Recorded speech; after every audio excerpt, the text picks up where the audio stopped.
Ladies and gentlemen, you are listening to Unqualified with your host, Anna Faris.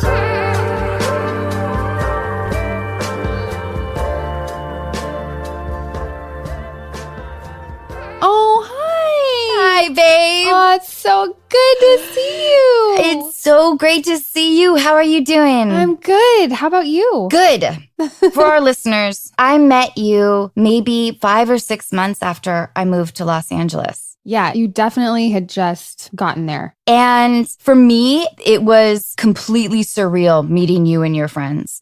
You guys were all stunning, and you guys were all really fucking friendly and kind. And it made me feel included in to me, what was a very intimidating crowd. So thank you, Rachel. Well, Anna, it wasn't hard. We loved you so much. That's so sweet for you to say that. We grew up together, and I feel like when you're from LA, it's a little different than coming in, and we've sort of stuck to that bond with each other. Are you still really close with all of the girls? Yep. Leah and Olivia. Yeah. And I talked to V, and yeah. Oh my God. Will you send my love? I will, for sure. I know. I talked to Veronique the other day, and I told her I was going to talk to you. She's like, oh my God. And Olivia, of course, everyone sends their love. Yeah, please send it back, because I only have the fondest, but also like surreal moments. I mean, Rachel, in Seattle, my acting community consisted of, I don't know, maybe 2 62-year-old dudes. It infused the idea of pursuing acting, which I'd already committed to, but with energy for me, I guess, being around you guys. Mm-hmm. And to me, it felt like one of the few times that I was on the brink of being in with a really cool crowd. Oh my God. I'm 44. I shouldn't be like admitting this shit. That's really sweet, though. Okay, so I wanted to ask you about identity and motherhood. Okay. When I had Jack, I was 35, and I really thought that the town would start to identify me as a mom, and I would start getting mom-type roles. Right. And then I did a show called Mom. So maybe I was right. You weren't wrong, yeah. I think in our industry, the whole kind of stigma with being a mother. I did that show, Hart of Dixie, and I worked up until 37 weeks pregnant with my daughter, which was crazy. And they were so gracious and great. But it kind of brought up for me, not so much the identity thing, but more the void in our industry to support the women who want to have children and who have kids. And I think that's a bigger issue of like providing maternity leave and daycare and like all these other things that go into it. That's where my mind goes with being a mom in the industry. Yeah. It was never, I'm just going to play a mom now. I'm more like, let me play a mom now. But yeah, it was super interesting to see. And my co-star, Jamie King, at the time, had a kid during production. I think they gave her 6 weeks. And she had a newborn on set. And I don't know if that happened with you, if you had Jack on set as a newborn, but I can't imagine what that's like because I took 3 years off after I had Breyer. Yeah, I can't imagine either. I don't know if I would like that. I could not do it. I want to be in bed. Yes, in bed with your new baby and not having to do anything but that. So Rachel, before I do podcasts, I'll do like some research and look up like YouTube videos if somebody's done interviews lately. And on your interview, I think that you did a few months ago, the journalist asked you a question that I never had a fucking answer for, which was, so what is your kid up to these days? Oh, I was asked that when I was doing press for Mom because Jack was also little. Yeah. I never knew what to say. Right. And it always made me feel like a bad mom that I didn't have some really funny anecdote about like something adorable that he was up to. Yeah. Well, it's easier to answer having been in a pandemic because you're just with your kid 24/7, or I have been, and there's just like so many little things that you never had to do before. So you're like, oh, actually, there are some things going on. So in that case, yeah, or I just bullshit. Yeah, I'm not great at that part. But I do think that it's been really wonderful in that way, that this is the longest, most intense time I've spent with Jack because I haven't been working. And it has been awesome. Yeah, it's like as hard as it was and has been, just being grateful for the time that, like who's home all the time, especially with what you do. So it's been really nice. And my daughter's name's Breyer, and we had been doing on-screen kindergarten. She just started kindergarten this year, which is like, I think, such a hard age to have a child engage with a computer all day. Totally.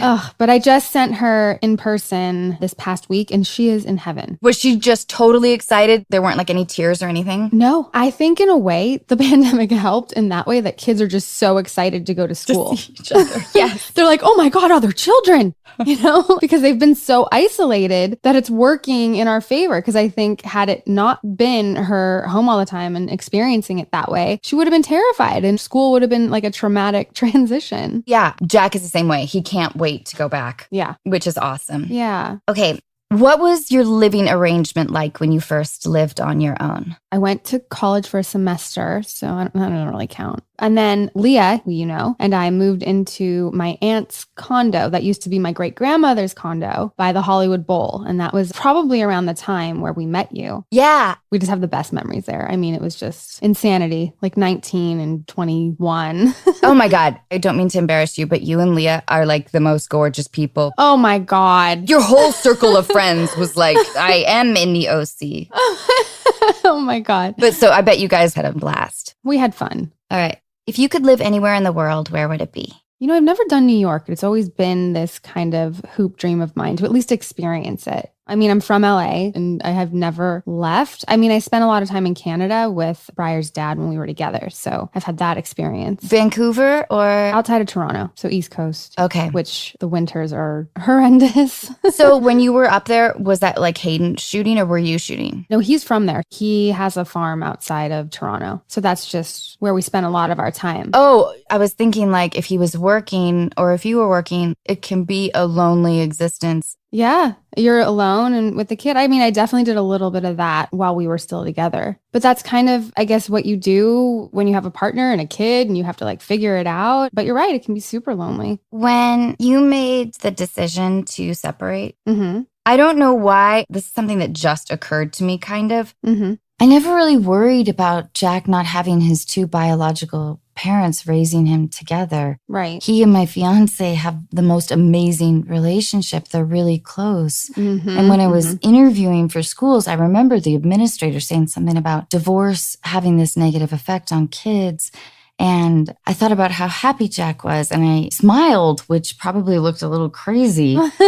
And I really had no idea what they were talking about, I guess. Oh, wow. I mean, it's kind of funny you're in like a school interview and it's coming up. I know. You know, my parents got divorced when I was 9. So I grew up in a similar situation. So for me, seeing that I was okay, I kind of always felt like she would be okay. Did that give you perspective on what things to say to her? I mean, Jack was 4 and he's surrounded by a lot of happy, loving people all the time. Which is the most important thing, for sure. Yeah. Breyer wasn't even 3. We did a lot of stuff together throughout the separation and everything. And for me, I always put her first, and I know Hayden always puts her first.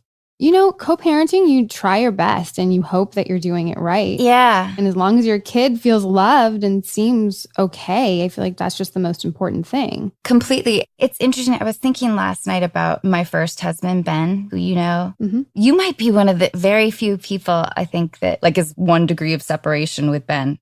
We were so young. I mean, how old were you when you married him? I was 27. Yeah, you were young. Yeah. I didn't really experience life in Los Angeles without him. Right. And I don't regret a ton at all, but he was like the security for me while I put myself out there, like auditioning all over town or whatever. Mm-hmm. I felt like it was a check mark to have that part crossed off the list. Right. Yeah, that makes sense. Even though I think I was really unhappy. You know how people will tell you like, God, you seem so much happier. And you don't even realize. You don't realize it. A lot of times, a lot of people don't realize things until they're out and can look back and you're like, oh, in any situation, really. So it's interesting how you have tunnel vision when you're in it. I know. Do you mind my asking, did you and Hayden break up during your engagement or was it like a breakup and then kind of like a slow drizzle breakup? It was a breakup. So then we weren't engaged, but then we got back together and never got engaged again, but then had Breyer in that time before we officially split. Did you feel the pressure of the wedding planning when you were engaged? I was just excited. One of my very best friends had just gotten married. So I was all in that world of like, oh my God, that was so fun and doing it with her and planning it with her. So I got caught up in all of that. And I was super excited. That was definitely the feeling. I mean, I was 27. Yeah. So that must have been really devastating for you. Yeah. Any breakup and when it's that serious and intimate and everything, it's not going to be easy. For me, I think after every breakup, at some point I realized that there were a lot of things I ignored that I really shouldn't have. Right. In hindsight, it felt like, oh, my hand was forced. Is that actually what happened or is that like your story, you know? That's a great question. I don't think it was ever an independent decision. Right. But it also made the breakups less jarring because somewhere in me, the seed had been planted. Yeah, I feel like those things always kind of build for a while. Were your family and friends supportive of you breaking up? Yeah, I mean, I have a very strong group of support and love. They just want the best outcome for everybody. Did that ever take you by surprise? I felt surprised a little bit, although I don't know why I should, with how supportive people in my life were and are. Yeah, I had one of my ex-boyfriends tell me like how ferociously my friends love me and are protective of me and how terrifying that is. But that's a good feeling to know that that's an extended family and they have you as much as your actual family does. Because I didn't have a close group of girlfriends, I think it stunted me in a lot of ways. One of them being that I never talked about any issues. Interesting. So to the people, even that I was closest to, I'm sure things were more transparent with my relationship with Ben. But with Chris, I think that we both protected that imagery. Right. Even within our close circles. Well, that makes sense, especially the two of you and...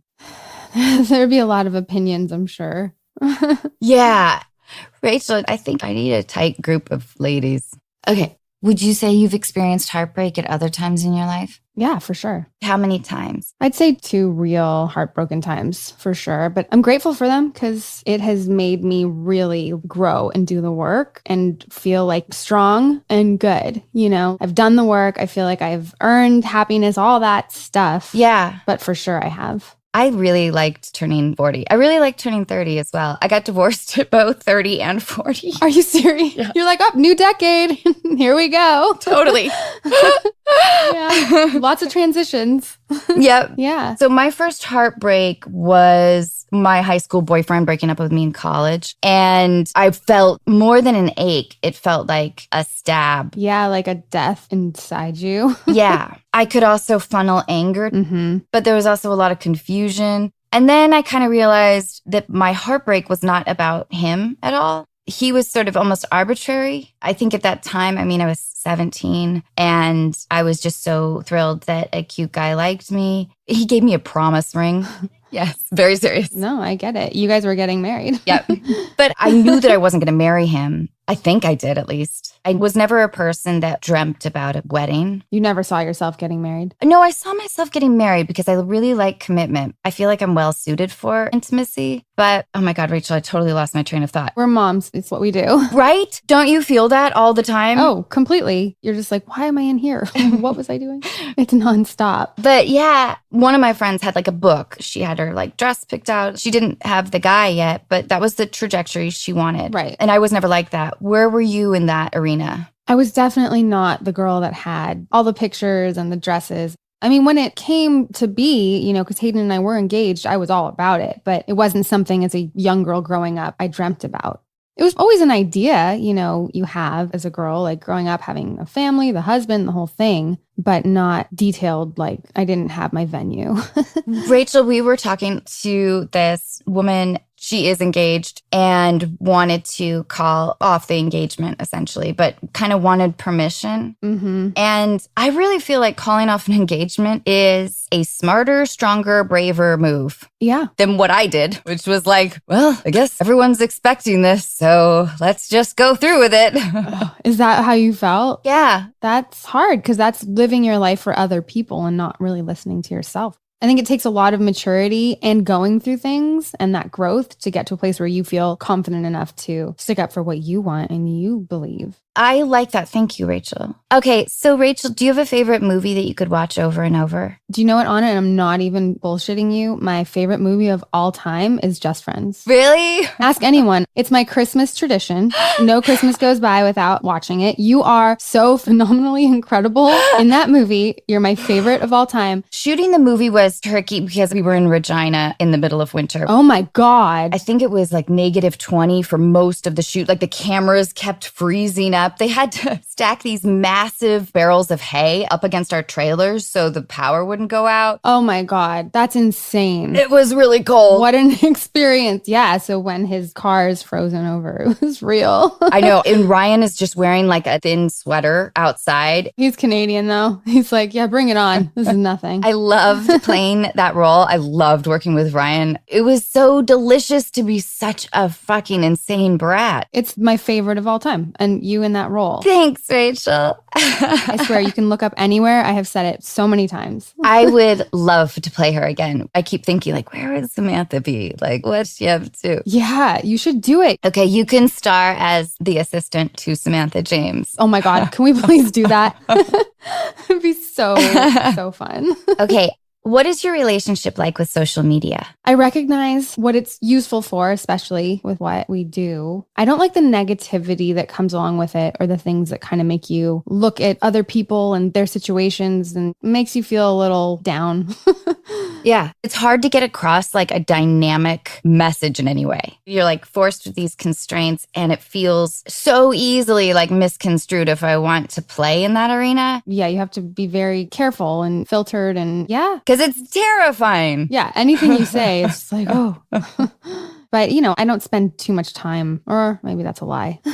Okay, what was the best advice you've ever been given? My mom has a quote. She's always told me that it's none of my business what other people think of me. And I feel like that really helps, especially in this area, because there's so many opinions and so much judgment. And so many people are invited to kind of look in on your personal life. I like it because it's almost like the messaging in that is a little aggressive towards oneself. Yeah, it's none of my business. Right. No, you take kind of like a tougher stance.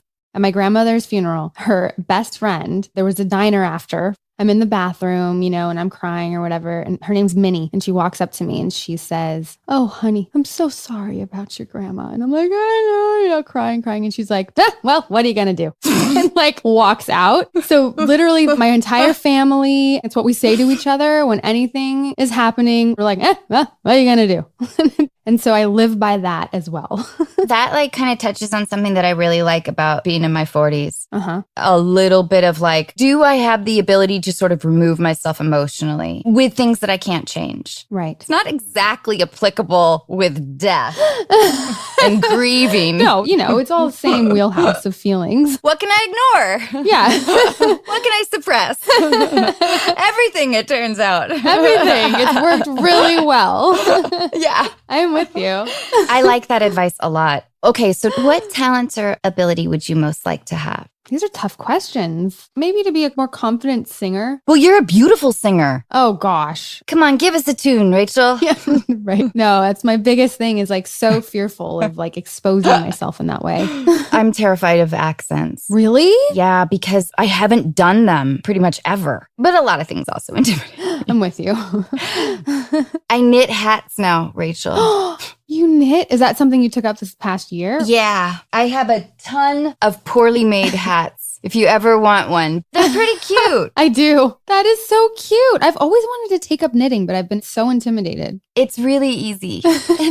But turns out it's like good for me to have like a tactile activity. Interesting. Yeah, no, I get it. I've heard people say that. The only thing I know how to make are these hats and scarves. Okay, so what is a trait you dislike in others? I dislike liars. Even when people lie because they think it's protecting you. Yeah. Which in the long run, you know, it's just way worse.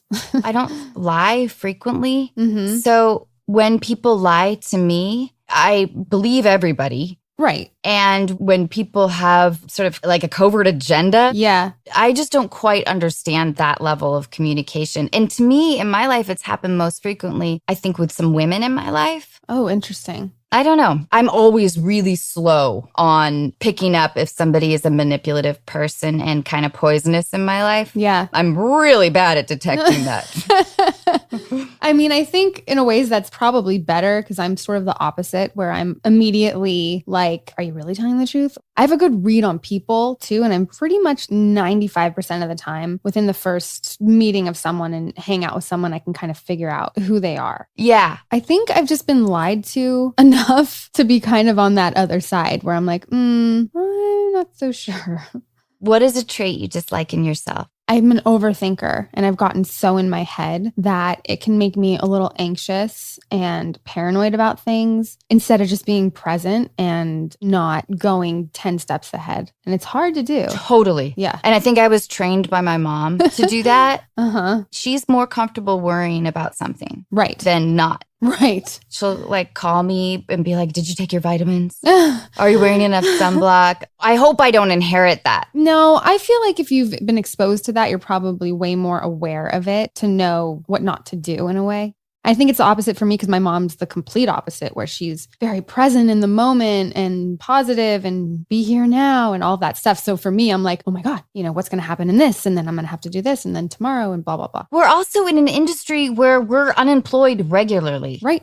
So it's really hard to not worry about the future. Completely. And, you have a family, son, all of it definitely plays into it. And for myself as a single mom, you're always thinking of those things. Yeah, completely. So Rachel, you are like officially single. Yeah. What is your comfort level with being single? I have learned to be alone and to be able to be happy alone has gotten me to this place where I can finally enter a new thing and feel completely okay no matter what happens. So for the first time, I'm not 10 steps ahead. You know what I mean? Yeah. Let's just do this and see what happens. And that's new for me. So it's super exciting. I like it. Well, you seem happy. Yes. That's awesome. So far. Okay, so tell me about the OC a little bit. Like, I want to know the head rush of being on the show, your cast. Like, how did they digest that intoxication of being on this hugely popular, now cult show that lives? A show that has lived on. We were all really young when the show started and it kind of took off pretty quickly. I mean, Misha was only 16 years old, which I can't even imagine being 16 and thrown into that. I was 21. The boys were maybe around 23-ish, 25-ish, a little older, but still, it was such a crazy thing to happen. And for me, growing up here, I don't think it was as jarring. It was definitely the craziest time, but also when looking back, it was just so much fun. Okay, so here's a thought. Yes. There is like the hierarchy on set. Your leads tend to have the responsibility of setting a tone. Mm-hmm. And if that isn't in your skill set, if your skill set is being like a good actor and not necessarily embracing of the position of like, oh, it's also important that I show up to work in a good mood. Because I put that pressure on myself. I enjoy it too. I like assuming that position, probably to an annoying degree. Mm-hmm. But I would imagine that you probably had a different sense of security within yourself. You know what helped? I mean, I was still young, but we were all going through it together. And Adam Brody and I were actually together, in real life as it was going on. And so it kind of helped having someone going through the same thing. Yeah. That could relate to it completely with you. That really kind of kept it grounded. That makes so much sense. We just had Adam on a couple of weeks ago. Yeah. So you're starting a podcast. Yes. Welcome to the OC, bitches. Yes. I love it. Will you tell us about it? Will you like shit talk, Rachel? I think people hope so. So it's fun. It's, we're rewatching all the episodes. And for me, it's kind of looking at it for the first time because it's so long ago. And I don't know if I ever even saw of them and I don't remember it at all. But I'm doing it with Melinda Clark, who played Julie Cooper, which was Misha's mom on the show. And we're just having so much fun reliving it. We're going to bring cast on and behind the scenes and directors and maybe people that were fans of the show. That's awesome. But it's just fun kind of like reliving my youth. Like flipping through a yearbook. Completely. Oh my God. Yeah. But watching the pilot was a little traumatic. I was like, oh my God, what has happened all these years? And here I am now. It was an emotional journey. Did it make you feel emotional? It did, especially this past year, and everything that's kind of happened. And I'm turning 40 this summer and I was 21 and you're like, wow, that was a lifetime ago. Totally. When does it launch? I think end of April, the first episode will be up. Okay. And you are enjoying podcasting? I'm getting used to it. I didn't realize I totally went into it just unprepared. I'm like, okay, let's just shoot the shit and whatever. And Josh Schwartz, the creator, came on our first episode and he was like, Bilson, you got to do the homework. You got to step it up a little. Oh. And I was like, what? Josh. I know, but Mindy was so prepared, which was awesome. And I'm kind of just like making the little funny comments here and there. It's really hard to examine your past with condensed, accurate storytelling. Yeah, no, completely. Exactly. And for me, I am doing the research a bit more now, like taking notes when I watch the episode. Oh, that's smart. Yeah, because it probably will benefit me to be a little more prepared, but it's also fun. Do people ask you if you would do like a reunion? I bet they do that all the time. Yeah, they ask that a lot. And what I always say, it gave me everything. And I've never lost the gratitude for that. And also Josh is my brother, like best friend. I would do anything with him, but I would never say no because this has given me everything I have.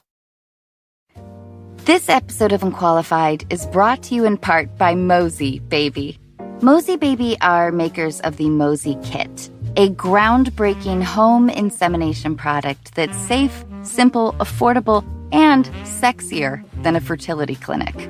Of course, you can always wear your own nurse uniform. The Mosey Kit is clinically proven to be as effective as IUI for conception, but if you are familiar with IUI and IVF, you know that these procedures can cost tens of thousands of dollars. At only $89, each Mosey Kit includes a collection cup, educational instructions, and 2 Mosey syringes, the first and only syringes designed specifically for baby making.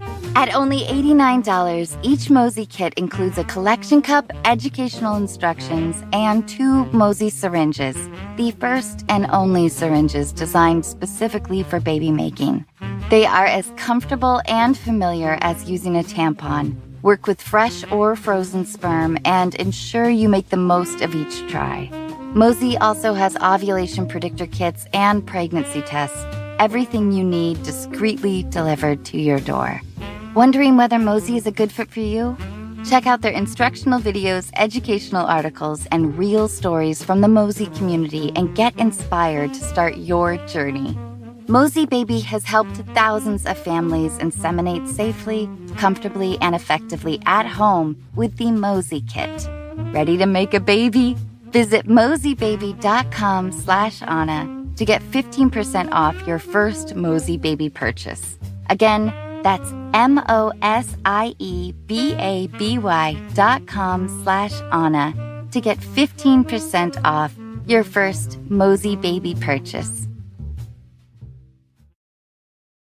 What has been your favorite character that you've played? Oh, I mean, obviously Summer was really fun on the OC. I really liked playing Zoe Hart on Hart of Dixie, a show I did. I was a doctor. It was like a fish out of water kind of Doc Hollywood thing. But she was just super fun because I got to be really free and goofy and funny also. And it was your show. You have a greater degree of control, I think, of your own happiness when you're the lead. I mean, we had a great group of people. The actors were awesome. And our showrunner, Lila Gerstein's such a great writer. She wrote on the OC as well. And it was Josh and Stephanie Savage, who they're unstoppable. So it was a really good recipe. It turned out well. I like it. Okay, so we have a game coming out. It's Anna Faris Deal Breakers. Oh my God, that's so awesome. Yeah, it's really exciting. That is so cool. Thanks. We used to do Deal Breakers regularly. The podcast has changed because of Zoom a bit. But anyway, so I want to ask you some deal breakers. Please do. I'm so excited. I'm definitely going to get that game. I love games. Oh, well, we'll send it to you. Would love that. All right. So how this game works is there's a scenario card and then you choose your deal breaker card. Okay. So your scenario will be you're deciding whether to meet in person after connecting on a dating app. Okay. When you find out they share custody of their cat with their ex. Oh, I mean, I don't like cats. So that might be the thing. That might be the thing. No, that's not a deal breaker. Okay. You find out they are a porn editor. No, not a deal breaker. I mean, a porn star versus porn editor, like that's a big difference. I like your style. Everybody watches porn. What's the difference? Yes.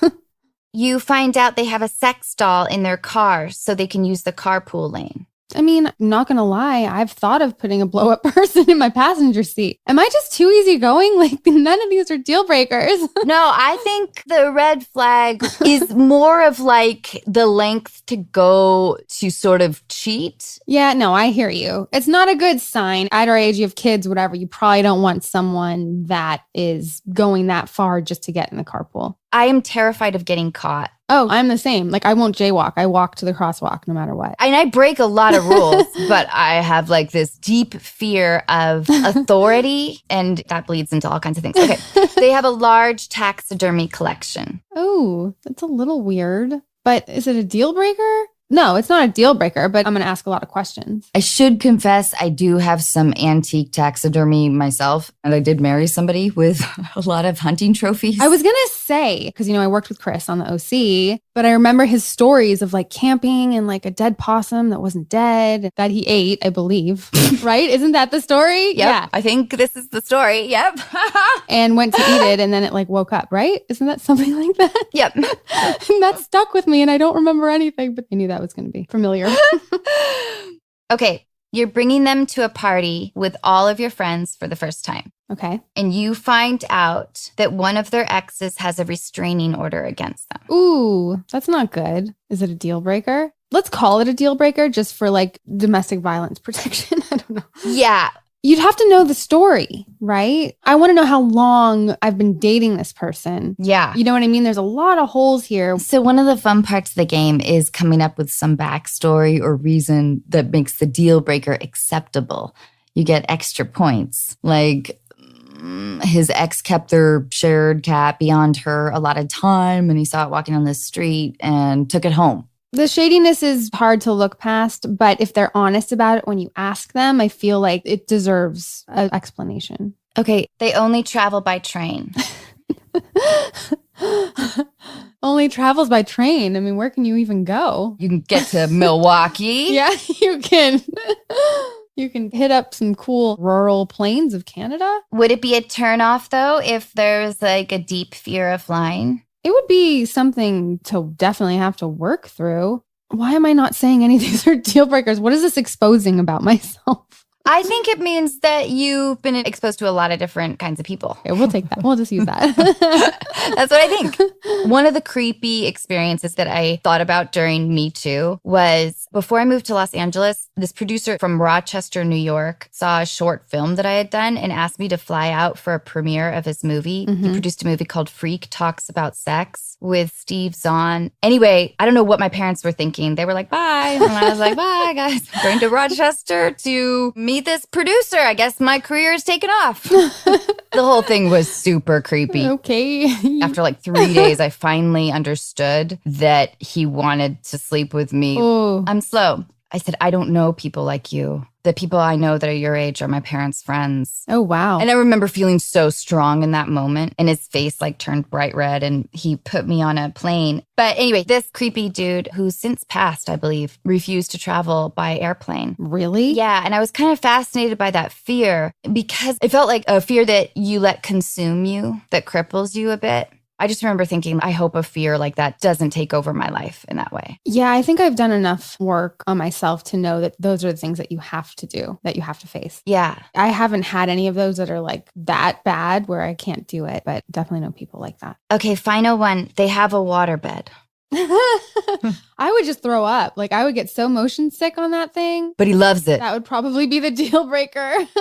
Out of everything you said, it's the waterbed. No waterbed. I would literally throw up. Maybe you can pop it. Anyway, that's our game. I love it. It's a great conversation starter. It's going to be super, super popular. Yeah, I hope so. I hope so. Rachel, I wanted to ask you if you believed in ghosts or aliens. We can go there. Let's tackle that. Ghosts, sure, in the sense of spirits. I believe in them. Not in like the spooky, scary, or like the Casper way, but in the spirit way. Aliens, it's a little on the fence. Fair enough. Rachel, what qualities do you look for now in a partner? You know, I really admire someone that truly shows up for me, and I can see that it's not just about them. You know, being a single mom, they have to care or ask questions about your kid. And they have to make me laugh. That's a big one. Completely. All right. What relationship advice would you give our listeners potentially? I have learned to always trust your intuition, follow your gut, because I have in the past not listened to it. And then in the end, it has shown me I could have avoided a lot of pain and turmoil and all of these things had I done it. I'm so with you. And I think that's an age thing too, and like experience in life that you get to that place. You're like, oh, you should really listen to yourself and trust yourself. Yeah. And put yourself first in a way where when you have these feelings, you feel strong enough to actually follow through. Yes, I love that. I think that's amazing. Okay. When or where are you happiest or most content?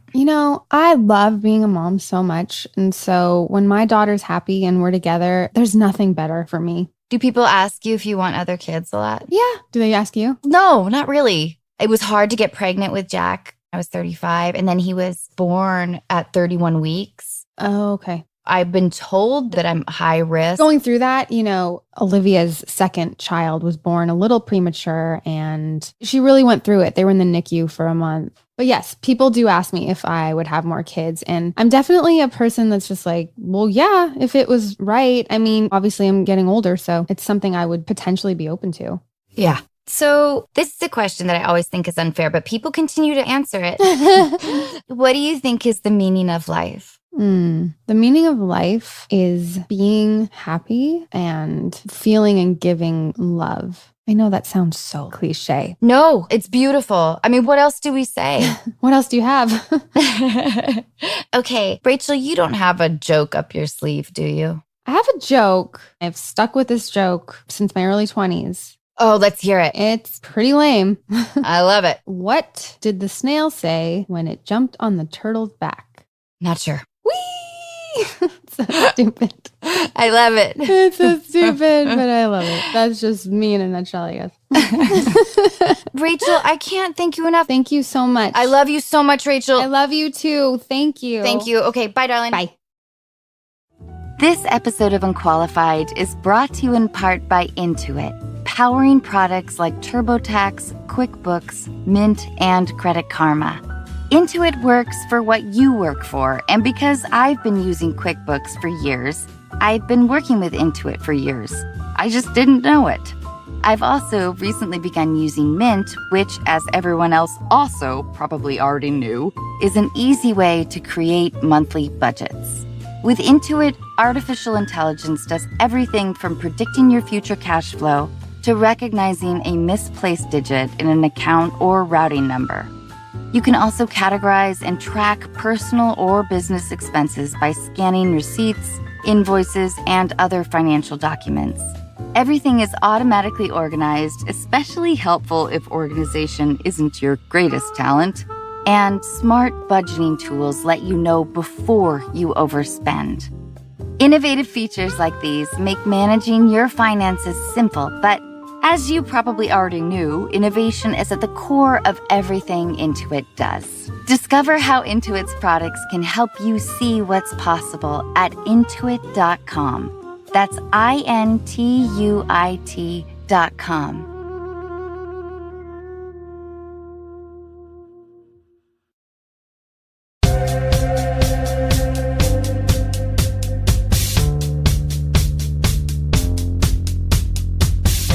Hey everyone, April Beyer is back, now officially as my much-needed co-host. As you know from previous episodes, April brings great advice, insight, and years of experience. I am so thrilled to have her.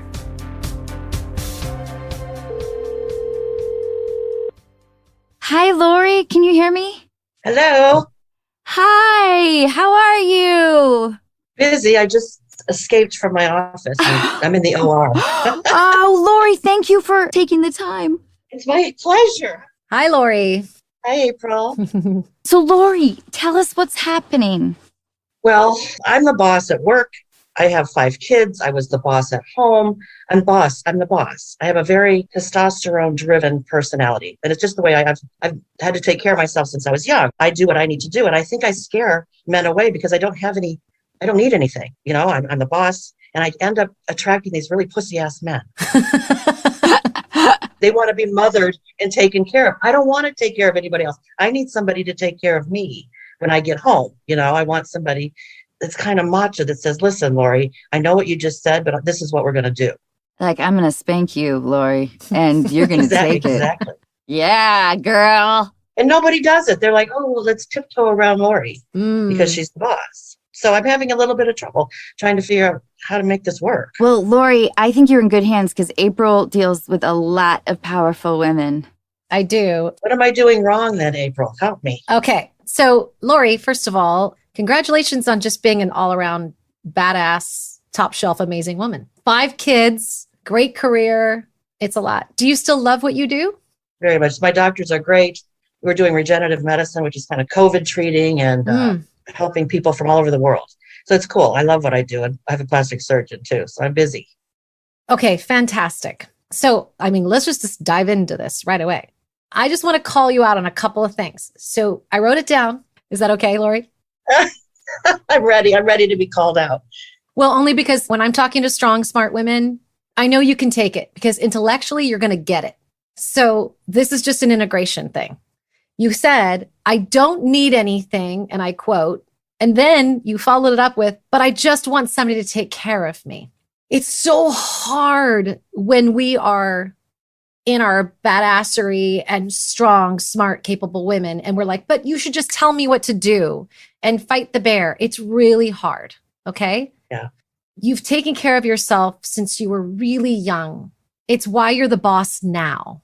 So a lot of people think that I'm the boss at work, so therefore I can't leave the boss at work and go home.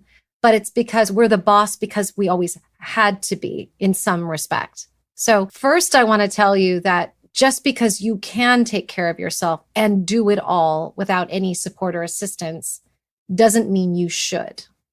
I would like to not have to take care of everything all the time.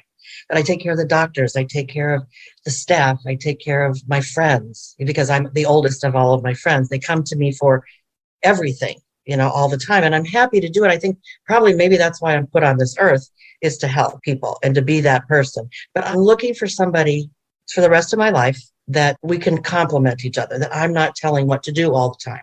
And I need to stop. I get that. But I don't really want to change who I am because I think I'm pretty awesome. But I want to be able to find a man that gets that. Lori, it seems to me like you want somebody who finally orders the birthday cake for you.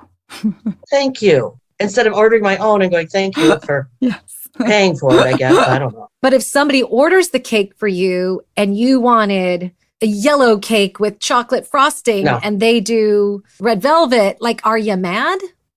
No, I'm never going to give them shit about cake because who doesn't love any kind of cake? But I don't think so. I'm a Libra, right? So I'm very whatever. I don't care where we eat. I don't care what we eat. I'll eat anything. I don't care. But just make a decision, somebody, because I'm not really good at it at home. I do it here at work all day long and I'm just tired. I just want to go home and have somebody say, this is what we're going to do. This is where we're going to go. Let's go here for the weekend. And I'm never going to give them shit about it. I'm not that person. Yeah. So, Lori, I would love to ask you if you could give us the traits that make you really good at what you do. Yeah, I'm a multitasker for sure. I can do 50 different things at once. I'm fair as a boss. I think the girls love me. They know that they can come to me with anything and I'm going to tell them. I'm stern. They're a little bit afraid, like my kids, just a little bit. Big shoulders for the girls to rely on. I think I'm funny.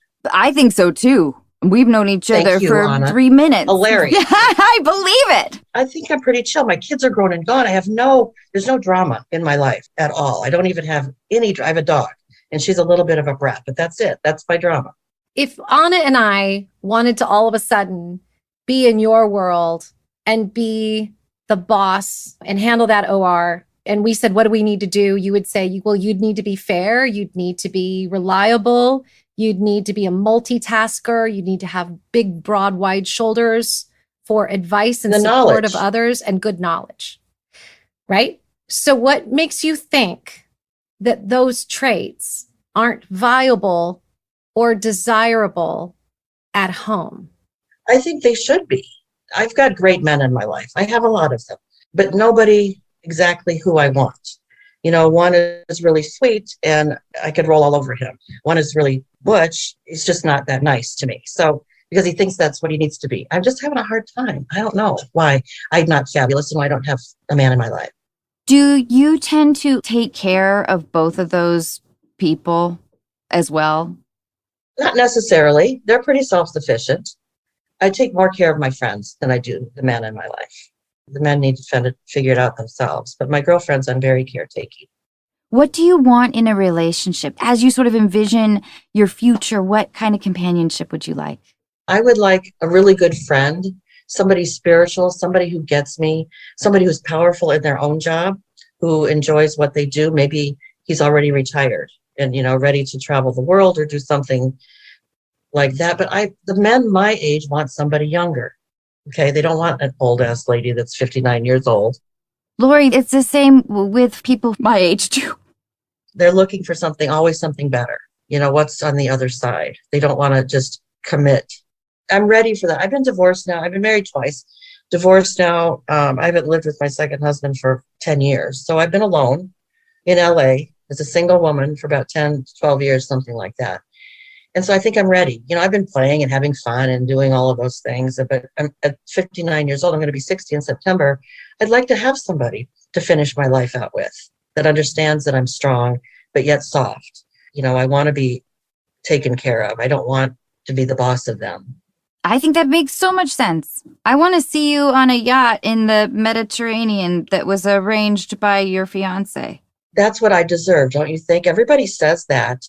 April, in Los Angeles, though, that does feel like a particular challenge. I think that's what people say, and it's certainly prevalent in Los Angeles, but you're just looking for one person. You don't need to appeal to an entire city. And there's good guys in Los Angeles, people who actually want to date, age appropriate and whatnot. Unless we're going to move, I don't think we should spend any time lamenting, because you got to deal with what you're dealing with. Everywhere you go, there you are. So we can't just pick up and move because we're hoping that there's going to be a different dating pool or a different kind of mentality. What I'm most interested in is that you felt that a lot of the alpha men are intimidated by you. Is that true? Or if you find them attractive, what do you do? I love alpha men, somebody strong that gets me. If I find one that I like, keeping them has been the hardest thing because I think I'm too strong. There's got to be an in-between. There's got to be, they appreciate my strongness, but yet know how to handle me. I'm a lot to handle, I guess. That's what people tell me. I don't think so, but that's what they say. And maybe men like you to just be waiting around for a phone call, or I don't know the game, I guess. It's the game I don't know how to play.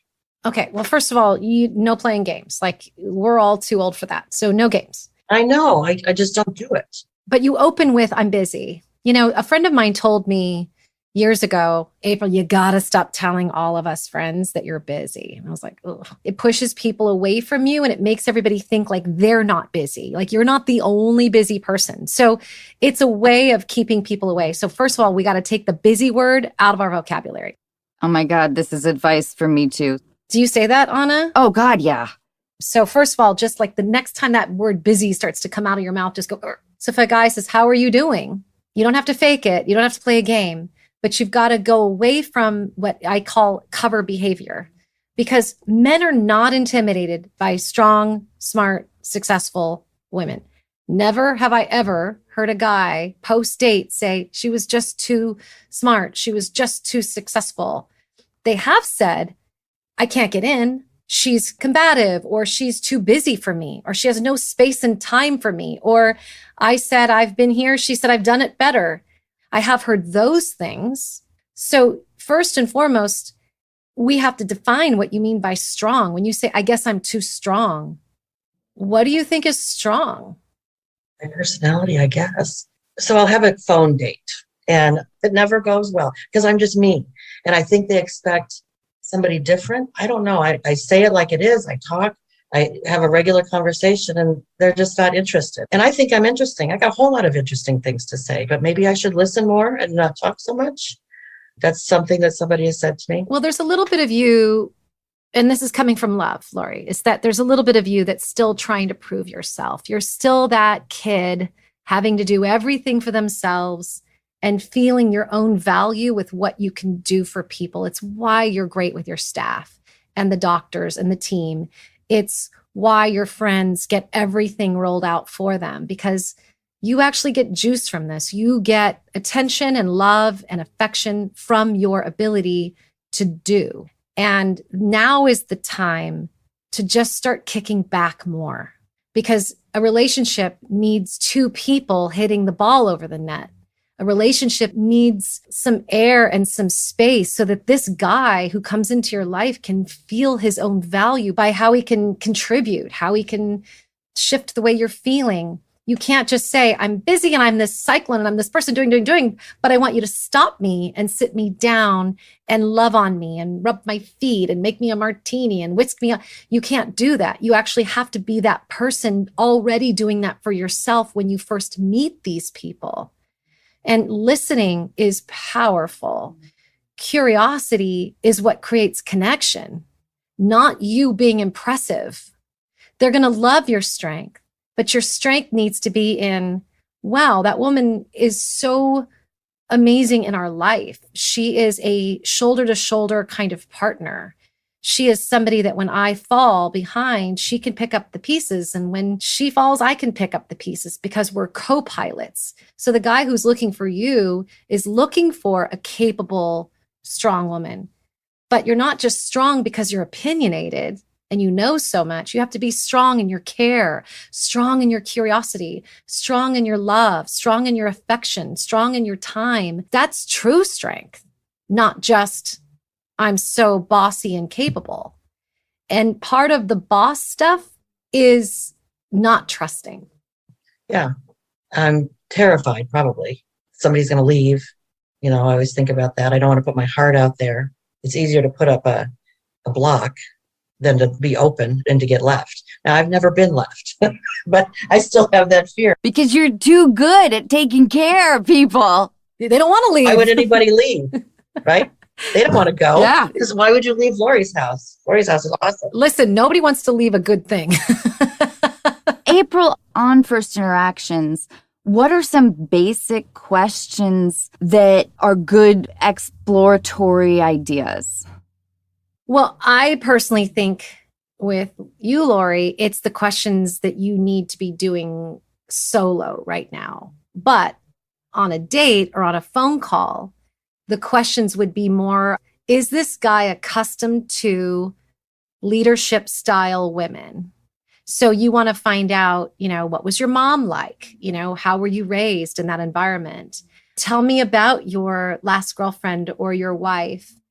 You can get cues when somebody says, my ex-wife was, and if the traits sound like you, then you're listening for, is he speaking positively about that or is he speaking negatively? You want the guy that's already dated you or been married to someone like you, because then they have a prior work experience and you don't have to train them. And then you know that you can kind of be yourself. But the bigger picture here is that this is a common thread that runs through most successful, powerful women, is they can't seem to find love because they think they're intimidating or too strong or too smart. And I want to just bust this dialogue and this myth because it's hurting people. It's keeping men from being with really intelligent, amazing women, and it's keeping those women single. I just want to crush it because that's not what's happening. And I think for you, I'm leadership all day. I make decisions all day. I just want somebody to do for me. But in order to do that, you actually have to create space. So if you're on the phone, if you're on a date, I have a feeling we could give you 20 questions that Anna's asking me for, and you could rapid fire those questions out. I'd much rather see you just sit back and observe and not do so much campaigning, because your strength is in you. It's in the way you walk. It's in the way you sit. It's in the voice. So you don't have to tell a million stories and run so hard and so fast to prove yourself. And that's probably what's happening is you say your friends, you do all these things, you take really good care of your friends, probably better than you do men. That's not a good thing. You don't get extra points for that. You got to be treating your friends the same way you treat your family, the same way you treat your lovers. Like everybody gets the same kind of treatment because you're one woman 24/7. And so you have to start with your friends first and say, okay, my friends benefit from all the care I give, but how am I benefiting? What do they give to me?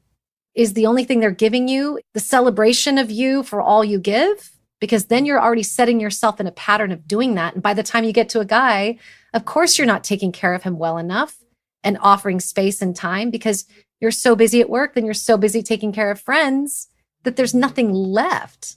Now you're in this entitlement stage of do for me, but you're not in the pattern all day, every day in your life of being taken care of.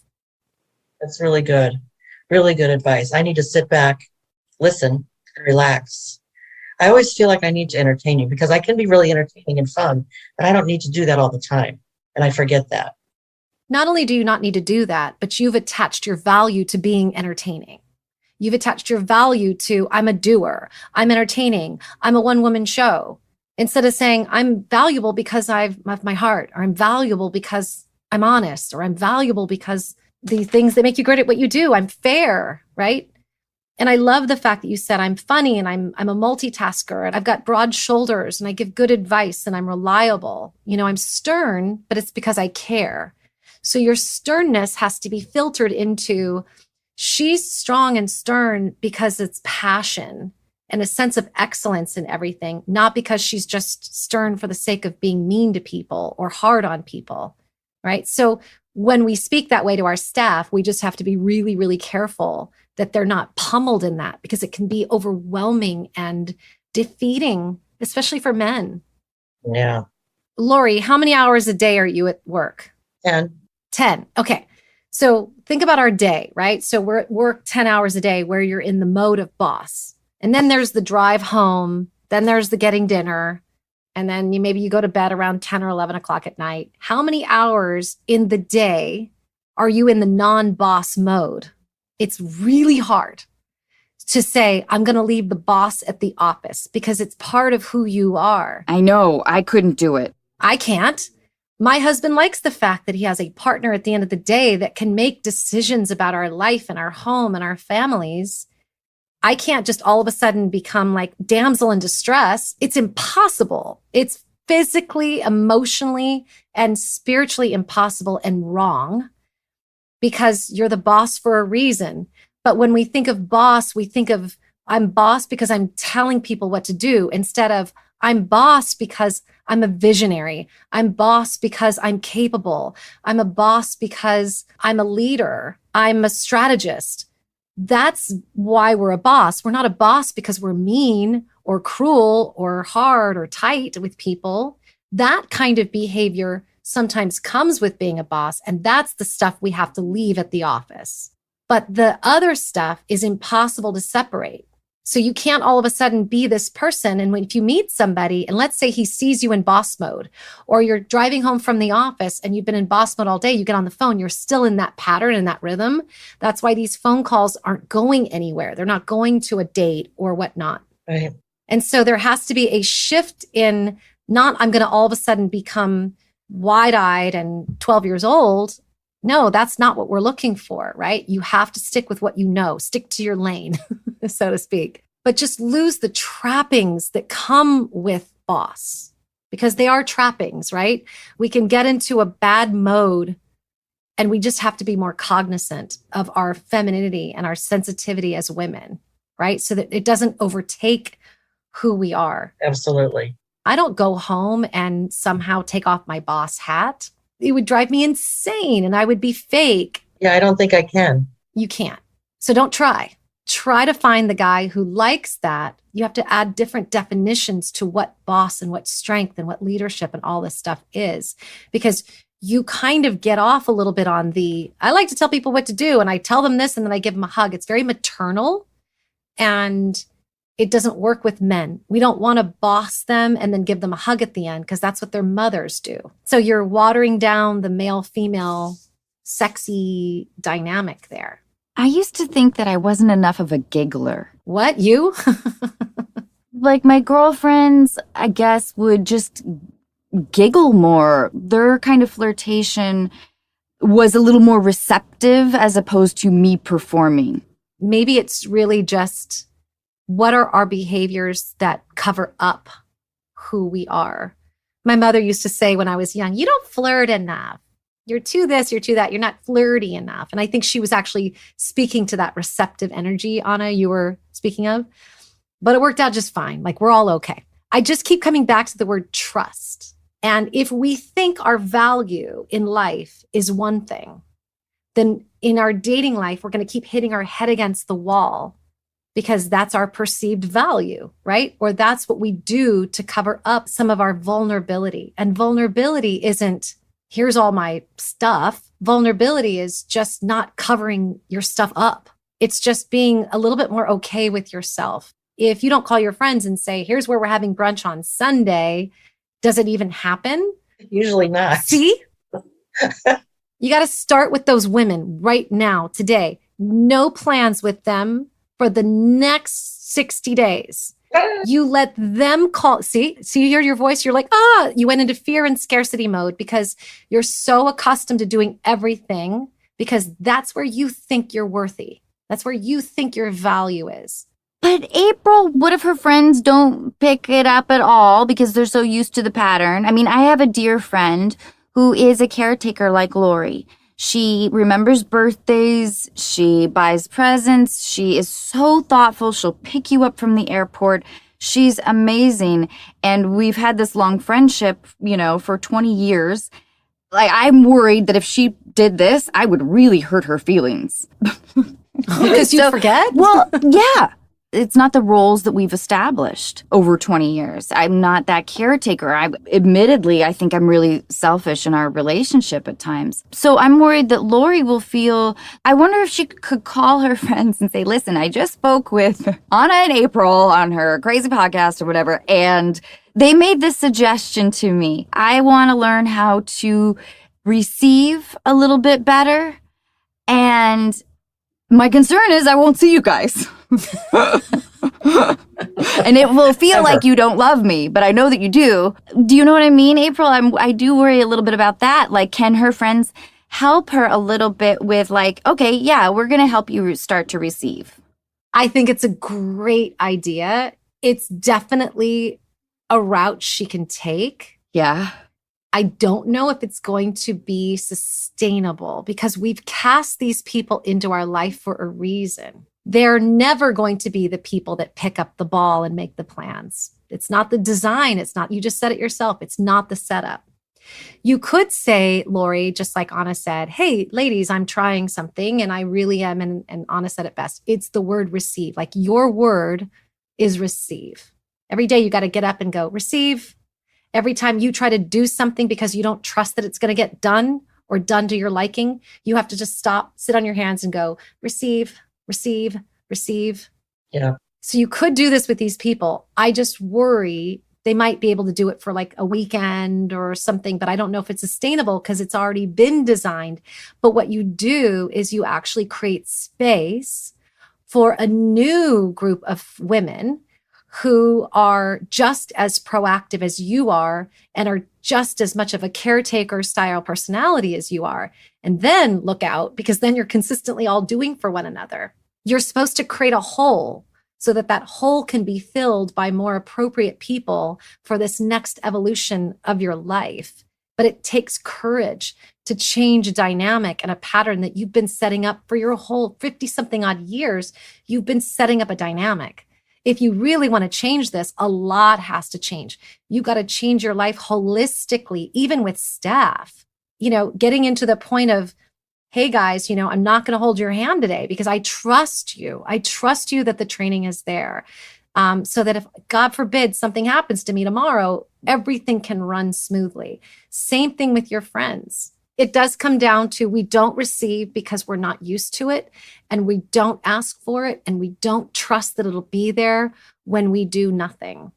And a male-female relationship can only exist when there is a give and take, because men want to give to you, but they can't because you actually haven't carved out any air or space. You just expect them to see you moving like a train and then go, oh, stop, I'm going to do for you. But that's not how it works. We have to show them this when we first meet them and first speak to them. How do you show them, April? Like, how does that manifest itself?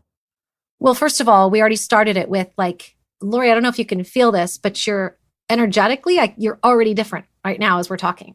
I'm taking a breath. Thank you. It's so good because when you started, you were like, bam, right? Like, I'm busy. We asked you how you're doing. You're like, oh, well, I'm busy. I got this. I'm amazing. You were in the audition and in this like energy of here's why I'm worthy. And I think you're worthy before you even speak a word, right? That you allow us to come to you, that you allow us to care for you. And this happens in the pause. And so right out of the gate, we gave her advice, Anna, because we said, don't ever say I'm busy to a man. You can say, I have work until 7, but don't say, oh, I'm so busy and I'm just right? I say that almost every single time. Well, no wonder it's not working. It's basically like holding up a big red stop sign. Yes. Stop, I'm busy. Yes. Like, okay, well then why do I want to talk to you? Why are you even on this dating site? They ask me all those things if you're so busy. And you said, I don't need anything, but I'm really good at taking care of everybody else. And damn it, I want somebody to take care of me. You said it in the exact same breath. You better start asking yourself what you need, and more than just a companion to travel with, and more than somebody who's just intellectually curious. We think we're going to meet somebody and they're going to all of a sudden create and carve out a life for us. And I believe, like if we're saying, I want respect, but we're not getting respect in any area of our lives, or we're not respecting ourselves, or we want somebody to give us time, but we don't even give ourselves time, or we want somebody to take us on vacation, but we haven't taken a vacation in 2 years. People have to be witnessing us leading the life that we want. They just have to make it even better, not give us something that we don't have. Just like you were saying, stop sign, which may be inadvertent, maybe habitual, maybe what you subconsciously desire. But I don't think so. I want you in the Mediterranean getting a massage. I did just get back from Holbox, Mexico. Oh, I went by fabulous. myself, all alone. So April, Lori should not say that she's busy ever. I have worked till 7. I even wrote it down. I've worked until 7. I'm not available on Wednesday, but I have Friday through Sunday. I'd love to see you. I'd love to connect with you. You don't say, I don't have Thursday. I'm really busy. I've got a lot going on. How about Sunday? You actually don't offer the other plan. You make your feminine request of, here's when I'm available if any of that works for you. This is the faith and the trust that I'm talking about that's so necessary in your life, because you've got the other stuff covered and you've been running this story for so long and you're exhausted and you're depleted and you want more. But you do have to shift definition. You have to shift how you speak. You have to create an ask in advance. What do I want? How do I want to be treated? Right? Because you can't choose to be submissive. You just have to share. You have to create space. You have to inquire. And you have to allow. So receive and allow, or you're like, if you just got up every day and said, receive and allow, it sounds so airy-fairy, but it's true. No, I love it. I love it. This is more about your fear than power, Lori. This is actually just being scared. How good are you at accepting and giving compliments? I'm really good at giving them. No, that's a lie. I'm not really good at giving them. I love your self-awareness. It came, what I thought I should say, came right out of my mouth, but honestly, probably I don't give them enough. I don't say thank you enough. And compliments, I don't take them at all. It's terrible. Very hard for me. I think that might be something to become more conscious of, because I think it will open up your heart a little bit. And I like the idea of you starting with your staff as opposed to like complimenting them for doing their job correctly. Maybe there's just a way to be more proactive with them, and then that can kind of bleed out into the rest of your life. And I think that also helps with then accepting compliments. It is starting with your staff, because it's a fertile ground of 10 hours a day of human. You know, so much corporate structure is don't be personally involved. There's such a lack of humanity in the workplace. And I say, screw it. Like, we've got to add in the humanity into what we're doing. So complimenting them, thanking them, receiving compliments, be in your flow so that you're adding in more of the woman into your job, as opposed to extracting the boss at home, right? Which is impossible. But what you can do is filter in a little bit more sweetness into your day. And that way you'll be in the rhythm and the practice when these men call you of receiving, giving compliments, receiving. If somebody gives you a compliment, don't go, oh, no, that's nothing. Say, oh, thank you so much. Put your hand on your heart and just go, thank you. That's so beautiful. I really appreciate that. I remember my brother saying that part of the reason why it was hard with his wife is that it was very difficult for her to receive compliments. Men look to women to receive compliments because it's like a little present, right? It's a gift that somebody is giving you. Who are you not to receive it? And people who get compliments give a lot of, I give about 1,000 compliments a day. And I get about 1,000 compliments a day. I don't give them to get, I give them because I can't help myself. When I see something, I want to express it as quickly as possible. And then what's happened is in my life, I get those people around me that are kind and complimentary and giving. That's part of that trust and that faith and that allowing and that receiving. So I love what Anna said, which is start with the staff. I know we're talking about men today, but this is your practice ground. Exactly. I can practice on my staff and my friends and then move on to the men. Yes, yeah. You've had a busy life. You've raised 5 children. You probably raised a couple of husbands. And you have a staff that you probably feel like you need to raise, although I think that they probably don't need it as much as you may think. I have no idea. And I bet you're a fucking awesome mom and an amazing partner. And I'm excited for you. I think, Lori, the world is yours. I think you're rad. I want to hear all about your dating adventures. I'm going to tell you all about it. I promise you. Lori, did we help you, do you think? Thank you, girls, very much for the advice. Love you both. You're awesome, Lori. Love ya. Love you too. Bye, Lori. Bye. I love you. And